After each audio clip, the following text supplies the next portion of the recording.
ከዚህ ከመካንነት ጋር የተለመዱ አፈ ታሪኮች አሉ። እነዚህ አፈ ታሪኮች ምንድናቸው? እውነታውስ ምንድነው የሚለውን ነው።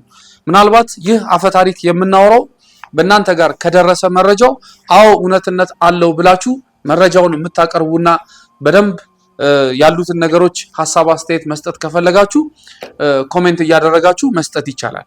እስኪ አንድ አፈ ታሪክ ልንገራችሁ። አፈ ታሪክ 1 መካንነት በሴቶች ላይ ብቻ የሚከሰት ክስተት ነው ተብሎ የሚባል አንድ አፈ ታሪክ አለ። መረጃ ሲባል ማምጣት ይቻላል ወይ? ወደ እውነታው ሲመጣ ሴቶች ብቻ አይደሉም መካን የሚሆኑት፣ ወንዶችም መካን ሊሆኑ ይችላሉ። እንደዚህ ያሉ ጉዳዮች ሊያጋጥሟቸውም ይችላል። ለምሳሌ ባለፈው ጊዜ በተለያየ ቪዲዮዎችና እንግዶችም ጋብዘን በአገኘነው መረጃ መሰረት ይህ የመካንነት ችግር የሴት ችግር አይደለም የወንድም ችግር እንደሆነ በመረጃ በማስረጃ አቅርበናል። ጥናቶችም የሚጠቁሙት ይህንን ነው። 40% የሴት ችግር፣ 40% የወንድ ችግር፣ 10 ወይም 15% ምናልባት የጋራ ችግር፣ ሌላው የቀረው ፐርሰንት ደግሞ unexplained infertility ወይም ምክንያቱ ያልታወቀ የመካንነት ችግር ሊባል ይችላል። ስለዚህ ይህ መካን የሚለው ቃል ራሱ መጀመሪያ ካፋችን ሲወጣ ወዲያው በአይምሮአችን ብዙዎቻችን የሚመጣው ሴቷ ብቻ እንደሆነች አድርገን እያሰብን ነው። አንፈርድም። ምናልባት ከዚህ በፊት የነበሩ የማህበረሰብ ክፍሎች በአፈ ታሪክ በተረትና በሌሎች መንገዶች መካን የሚባለውን ለሴት ብቻ የተሰጠ አድርጎ የተሰጠንና እንድንቀበለው የተደረገ ሊሆን ስለሚችል ይህንን አፈ ታሪክ በፍጹም አንቀበለው።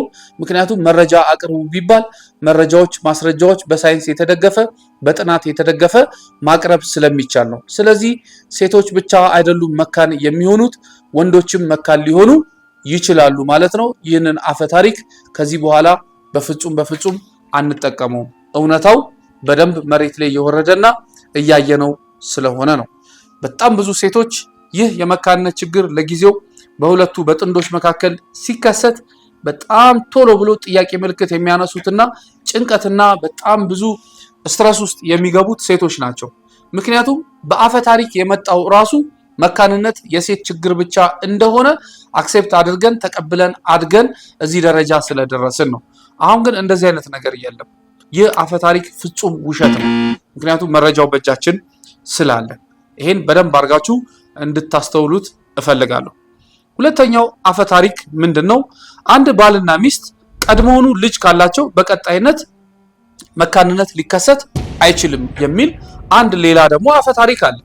ለምሳሌ አንድ ጊዜ ባልና ሚስቶች ከወለዱ ከዛ በኋላ መውለድ ይችላሉ፣ ምንም ችግር አይኖርባቸው ተብሎ ይባላል። ይህንን በተመለከተ ይሄ በአፈ ታሪክ መንገድ ነው። ነገር ግን እውነታው ምንድነው? አንድ ጊዜ ባልና ሚስቶች በሆነ አጋጣሚ ወይ ተጋብተው አብረው ልጅ ይወልዱና ከዛ በኋላ ሲሞክሩ እምቢ ሊላቸው ይችላል። ይሄ አንደኛው ሁኔታ ነው። ሁለተኛው ሁኔታ ደግሞ ምናልባት እነዚህ ጥንዶች ከመጋባታቸው በፊት በሌላ ህይወታቸው ሴቷ ከሌላ ቦታ ወልዳ ሊሆን ይችላል፣ ወንዱም ከሌላ ቦታ ወልዶ ሊሆን ይችላል፣ ወይም ከሁለት አንዱ ወልደው ሊሆን ይችላል። ከዛ እነዚህ ጥንዶች ከተጋቡ በኋላ ሲሞክሩ እምቢ ሲላቸው ከዛ በኋላ እንዴ እሱኮ ባሌኮ ልጅ አለው እንዴት እምቢ ሊለው ይችላል?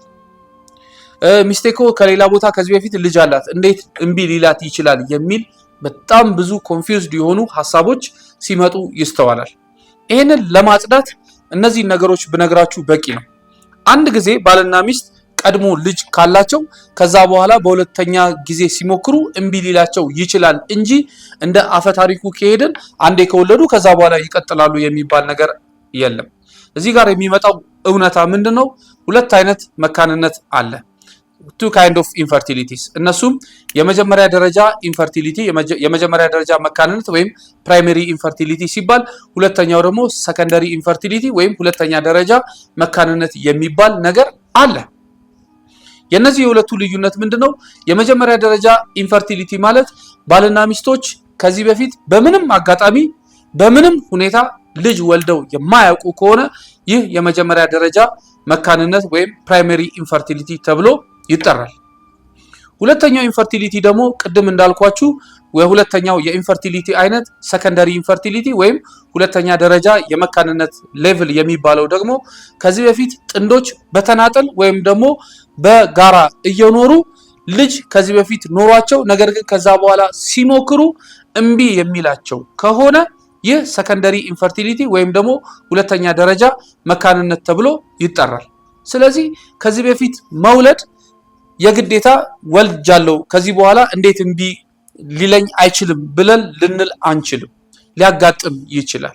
የሁለተኛ ደረጃ መካንነት ላይ ሌቭል ላይ ልንገኝ እንችላለን። እንደውም ጥናቶች የሚያሳዩት በተለይ በዚህ በኢትዮጵያ ከ30 እስከ 40% የሚሆነው የመካንነት ችግር ሁለተኛ ደረጃ ላይ የሚገኘው የመካንነት ችግር ነው።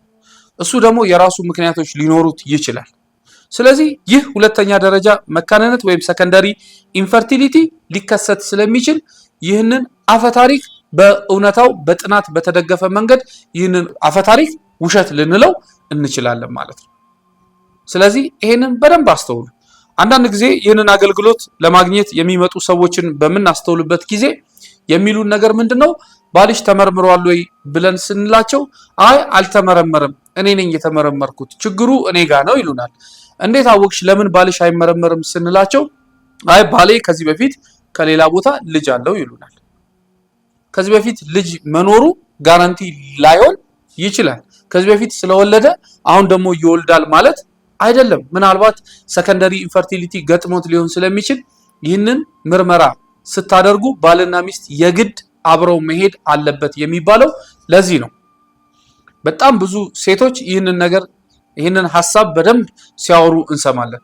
ከዚህ በፊት ከዚህ በፊት ባሌ ሌላ ቦታ ስለወለደ እሱ መመርመር አይጠበቅበትም ችግርም የለበትም ብለው እንደዚህ አይነት ነገሮች የሚሉ ሀሳቦችን የሚያነሱ ብዙ የማህበረሰብ ክፍሎች አሉ፣ በተለይ በዚህ ችግር ውስጥ ያሉ ማለት ነው። ስለዚህ ይህ አፈታሪክ በደንብ መቀየር አለበት። በተለይ ይህ ችግር የሚያጋጥማችሁ ጥንዶች ይህንን አፈታሪክ አትስሙ። እውነታው ምንድነው?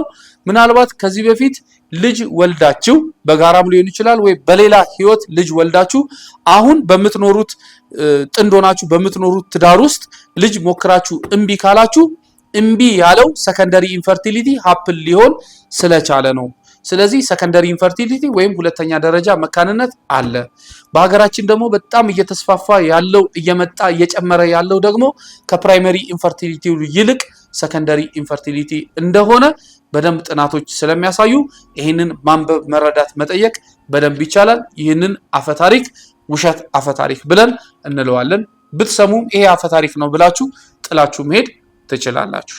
ሶስተኛው አፈታሪክ ደግሞ መካንነት በእድሜ የገፉ ሴቶች ላይ ብቻ ነው የሚል አንድ ሌላ አፈታሪክ ደግሞ አለ።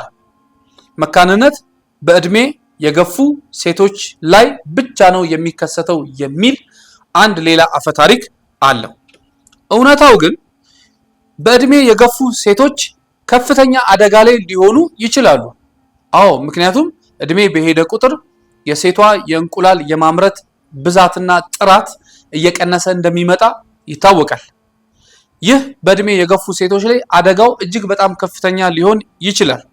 ነገር ግን መካንነት በእድሜ የገፉ ሴቶች ላይ ብቻ ሳይሆን መካንነት በማንኛውም እድሜ ላይ የሚገኙ ሴቶችም ወንዶችም ላይ ሊከሰት ይችላል። ብዙ ኤክስፒሪየንሶችን ማውራት ይቻላል። ለምሳሌ ከዚህ በፊት ከገጠመን አንድ የ26 ዓመት ታካሚ ገጥማን ታውቃለች። ይቺ ታካሚ ድሮ በልጅነቷ የታይሮይድ ችግር ነበረባት። ያንን በደንብ ትሪት ሳትደረግ፣ በነገራችን ላይ እሷ ብቻ ሳትሆን በጣም ብዙ ሴቶች እድሜያቸው በጣም ኤርሊ ኤጅ ላይ ሆነው እምቢ ያላቸው ለጊዜው ልጅ መውለድ ያቃታቸው በጣም ብዙ ሰዎች እንዳሉ ጥናቶች ይጠቁማሉ። እኛም በአይናችን ያየነው ነው። ይህ በማንኛውም እድሜ ላይ ተከሰተ የምንለው ለምሳሌ እቺ ልጅ በ26 ዓመቷ የታይሮይድ ችግር ነበረባት። ያንን በደንብ ትሪት አላደረገችውም፣ እንደ ችግርም አልተቆጠረም። ከዛ በኋላ ግን ልጅ መውለድ ስትፈልግ እና ቼክ ሲደረግ ይህ የታይሮይድ ሆርሞን ቀጥታ ሄዶ እንቁላል የማምረት መጠኑን ጨርሶ ኤኤምኤቿ ቬሪ ሎው ሆኖ ሳትፈልግ ምርጫዋ ሳይሆን ነገር ግን ቀጣይ ያለውን የሕክምና አማራጭ የእንቁላል ልገሳ አድርጋ ከባለቤቷ ስፐርም ጋር አንድ ላይ ፈርቲላይዝ ተደርጎ ኢምብሪዮ ተፈጥሮ ማህፀኗ ላይ ተደርጎ እንድትወልድ የተደረገበት አጋጣሚ አለ። እዚህ ሀገር ሳይሆን በህንድ ሀገር ማለት ነው። ይሄ የሚያሳየው እንግዲህ እቺ የ26 ዓመት ሴት ልጅ እምቢ ያላት በዚህ እድሜ ላይ ለምንድነው ቢባል ምክንያቱም የታይሮይድ ችግር ስላለ ነው። በጣም ብዙ ምክንያቶችን መዘርዘር ይቻላል። በተለይ አሁን የምናያቸው ደግሞ በጣም እየመጡ ያሉት ደግሞ early age ላይ እምቢ ሲላቸው ይታያል። ለምንድነው እምቢ ያላቸው ሲባል ቅድም የነገርኳችሁ እንደ አንድ ምሳሌ ነው እንጂ በጣም ብዙ ምክንያቶችን መጥቀስና በደንብ ብዙ ነገሮችን መዘርዘር ይቻላል። ስለዚህ በእድሜ የገፉ ሴቶች ላይ ብቻ ወይም በእድሜ የገፉ ወንዶች ላይ ብቻ አይደለም የመካንነት ችግር ወይም ለጊዜው ልጅ የመውለድ መዘግየት ችግር የሚመጣው። መካንነት በማንኛውም እድሜ ላይ ሊከሰት ይችላል እና ይህን አፈታሪክ እውነታውን ሳትመረምሩ ዝም ብላችሁ ብትቀበሉ ምናልባት በሆነ እድሜ ላይ እየሞከራችሁ እምቢ ካላችሁ መደናገጥ የለም። በማንኛውም እድሜ ላይ መካንነት ሊከሰት እንደሚችል ከተረዳችሁ ቀጥታ ምንም ጊዜ ሳታባክኑ ወደ ሕክምና ቦታ ሄዳችሁ ያለውን ችግር በደንብ በምርመራ ቼክ አድርጋችሁና አረጋግጣችሁ ወደ መፍትሄ መሄድ ያስፈልጋል ማለት ነው። ስለዚህ መካንነት በእድሜ የገፉ ሴቶች ላይ ወይም ወንዶች ላይ ብቻ አይደለም፣ መካንነት በማንኛውም እድሜ ላይ ሊከሰት ይችላል። እቀጥላለሁ። ሌላው መካንነት ጥንዶች ሐኪምን ከማማከሩ በፊት ብዙ የጽንስ መጨንገፍ መጠበቅ እና ማስተናገድ አለባቸው የሚል አንድ ሌላ አፈታሪክ አለ። ምን ማለት ነው? በጣም ብዙ ጥንዶች ሙከራ እያደረጉ ወደ ሕክምናውን ከመሄዳቸው በፊት አትሊስት እየሞከሩ 2 3 4 ሚስከሬጅ ማጋጠም አለበት የሚባል ሌላ ምልከታ አለ፣ ሌላ አፈታሪክ አለ። ይሄ በጣም በትክክል ያልሆነ አፈታሪክ ነው። ሲጀምር መጨንገፍ የራሱ ምክንያት ሊሆነው ይችላል። ነገር ግን ይህ መጨንገፍ አንድ ጊዜ ሀፕን ካደረገ እስቲ ሁለተኛ ጊዜ ልድገም፣ እስቲ ሶስተኛ ጊዜ እንደገና ልሞክር ብለን የምንጠብቀው ጉዳይ አይደለም። ችግሩን ከእንጭጩ ለማስወገድ እና ቀጣይ የመፍትሄ መንገዶችን መጠየቅና መፈለግ አለባቸው።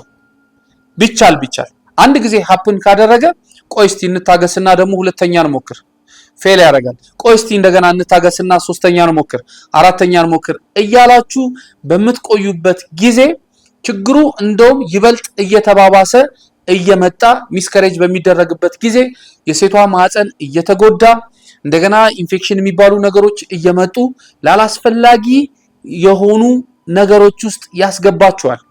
ምናልባት በሆነ አጋጣሚ አንድ የጽንስ መጨንገፍ ካጋጠመ ቀጣይ ከመጠበቅ ይልቅ ቀጥታ ሄዶ የሕክምና ባለሙያዎችን አማክሮ እንደዚህ አይነት ነገር ሚስከሬጅ ተፈጠረ ምንድነው ችግሩ ብላችሁ የዛ ሚስከሬጅ የተፈጠረበትን ችግር በደንብ አድርጋችሁ መጠየቅ፣ ማወቅ፣ መረዳትና ችግሩን ከመነሻው ከእንጭጩ ገና ሳይሰፋ ምን ሳይል ቢቻል ማስወገድ። ካልሆነ ደግሞ እዚህ ነገር ውስጥ ከሆናችሁ ደግሞ ለምን ሀፕን ሆነ ብላችሁ በደንብ ምርመራ ማድረግ። እነዚህ ምርመራ ውጤቶች የሚነግሩን ችግርን እንዳለ ነው የሚነግሩን። አንዳንድ ጊዜ አንዳንድ ጥንዶች በጣም ውስን የሆነ ምርመራ ያደርጉና አይ ምንም ችግር የለባችሁም መውለድ ትችላላችሁ ተብለው ሄደው በጣም ብዙ ረጅም የሆነ ጊዜ ጉልበት አሳልፈው መጥተው ድጋሚ እንደገና ሲመረመሩ አሁንም ችግር የለባችሁ የሚባሉ ብዙ ሰዎች እንዳሉ እናውቃለን። ነገር ግን የመካንነት ምርመራዎች የሚባሉትን ከሆርሞን ጋር የተያዘ ከማህፀን ጋር የተያዘ ከወንዱ የስፐርም ኳሊቲ ጋር የተያዘ ሌሎች ምርመራዎችን በደንብ አድርጎ ችግሩን ከስር መሰረቱ ማወቅ ነው። ችግሩ ከታወቀ ደግሞ ለችግሩ የመፍትሄ አቅጣጫ ተፈልጉለት መፍትሄ መፈለግ ያስፈልጋል። ይሄ ምንም ሳንጀምር ነው። እንደገና የመጀመሪያው ጭንገፋ እንኳን ከገጠመን ለምን ጭንገፋው እንዳጋጠመን ሂደን ከባለሙያ ጋር ተነጋግረን ችግሩን በምርመራ በአንዳንድ ኢንቨስቲጌሽኖች በደንብ ማወቅ ይጠበቅብናል እንጂ የግድ ሐኪምን ለማማከር ወይም ወደ ሐኪም ለመሄድ 2 3 4 የጽንስ ጭንገፋ ሊገጥማችሁ የግድ አይገባም ማለት ነው። ይህንን አፈታሪክ በእንደዚህ አይነት መንገድ ማስቀመጥ ወይም ደግሞ መቀየር ይቻላል። የጽንስ መጨንገፍ ሌላኛው አፈታሪክ ደግሞ የጽንስ መጨንገፍ የተለመደ እና ለጭንቀት መንስኤ አይደለም የሚል ደግሞ አፈታሪክ አለ። ጽንስ ጭንገፋ አንዳንድ ጊዜ የፈጣሪ ቁጣ ነው፣ እንትን ብሏት ነው፣ የሆነ ነገር ብሎ ነው፣ ፈጣሪ ዘሩን ስላልፈለገ ነው ምናምን በጣም ብዙ ነገሮች የሚሉ አንዳንድ የማህበረሰብ ክፍሎች አሉ። የጽንስ መጨንገፍ የተለመደ ጉዳይ አይደለም። ለምንድን ነው ጽንሱ የጨነገፈው? በጣም ኢንቨስቲጌሽን ያስፈልገዋል። የጽንስ መጨንገፍ የተለመደ ክስተት አይደለም፣ የጤና እክል ነው። ከፈጣሪ ጋርም አናገናኘው፣ የጤና እክል ነው። ለጽንስ መጨንገፍ ምክንያቶች ሊሆኑ የሚችሉት ደግሞ በጣም ብዙ ነገሮችን መዘርዘር ይቻላል። እንደ ሃይፖታይሮይዲዝም እና ሄፖታይሮይዲዝም ሊሆኑ ይችላሉ። የሴቷ የእንቁላል ጥራት ማነስ ሊሆን ይችላል። የወንዱ የስፐርም ኳሊቲ ችግር ሊሆን ይችላል። የክሮሞዞም አብኖርማሊቲ ሊኖር ይችላል። እንደዚህ አይነት ነገሮች ለጽንስ መጨንገፍ ምክንያቶች ሊሆኑ ይችላሉ እንጂ የተለመደ ክስተት አይደለም። በጣም ደግሞ የምናውቀው ደግሞ ጥንዶች በተለይ ሴቶች የጽንስ መጨንገፍ ሲያጋጥማቸው እጅግ በጣም ይደነግጣሉ። በተለይ ጉጉቱ፣ ፍላጎቱ፣ ብዙ ነገሩ እያለ እንዳለ ነገር ግን ይሄ ነገር ሲያጋጥማቸው በጣም ኃይለኛ ዲፕሬሽን ውስጥ ይገባሉ፣ ያዝናሉ፣ ያለቅሳሉ፣ በጣም ብዙ ነገሮች ውስጥ ይገባሉ። ታዲያ ይሄ የጽንስ መጨንገፍ ለጭንቀት መንስኤ አይደለም ተብሎ የሚባለው አፈታሪክ እውነታው እሱ አይደለም፣ የሱ ግልባጭ ነው። ስለዚህ የጽንስ መጨንገፍ የተለመደ ክስተትም አይደለም፣ የጭንቀትም መንስኤ ሊሆን ይችላል።